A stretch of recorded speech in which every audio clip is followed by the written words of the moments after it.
दो तरह की लाइफ्स हैं। There are two types of life. एक लाइफ है परमेश्वर के खिलाफ चलो और लोगों को मस्के मारो कि हमारा काम कर दे। पर एक जिंदगी ऐसी है कि खुदा के साथ चलो और किसी को बटरिंग करने की नीड नहीं है, सब कुछ उसके अनुग्रह से हो। आई डोंट नो आपने कौन सा लाइफ चुना है। आप जानते हैं बाइबल कहती है एक दिन आया जब दाऊद ने एक दानव को देखा और उस गोलायत को देखा, और बाइबल कहती है दाऊद ने डिसाइड किया कि वो उसे मारेगा। हम सभी जानते हैं दाऊद कैसे उस युद्ध में गया और उसने उसे खत्म किया, और उसके बाद दाऊद फेमस होना स्टार्ट हुआ। हर जगह पे एक ही गीत था, शाऊल ने 1000 पर दाऊद ने 10,000 मार दिए। और ये चीज सुनकर राजा को बहुत तकलीफ हुई।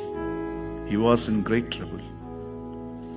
और दाऊद, बाइबल कहती है, अपनी जान बचाता भाग रहा था क्योंकि राजा उसे मारना चाहता था। अब मैं आपको एक खूबसूरत बात बताता हूं, शायद आप में से बहुत कम लोगों ने यह बात ऑब्जर्व की है।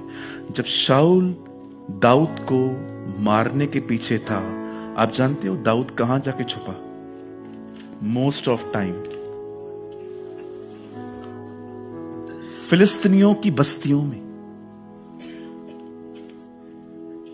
गोलियत कौन था?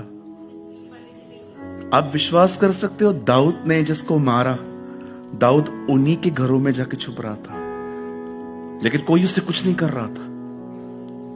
कोई ये तक नहीं सोच रहा था कि इसने हमारे वीर को मारा है, इसे खत्म कर देंगे।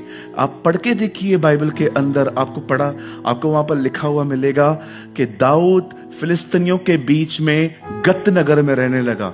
गत नगर क्या कहते हैं? स्टार्टिंग के डेज में जब उसने गोलायत को देखा और पूछा ये कौन है? गतवसी गोलियत। और उसी के नगर में दाऊद रहता है। यह अनुग्रह है। जब परमेश्वर का अनुग्रह आप पे आता है ना, दुश्मन भी आपके सामने रह के कुछ नहीं कर सकते। That is the grace of God. You should walk in the grace.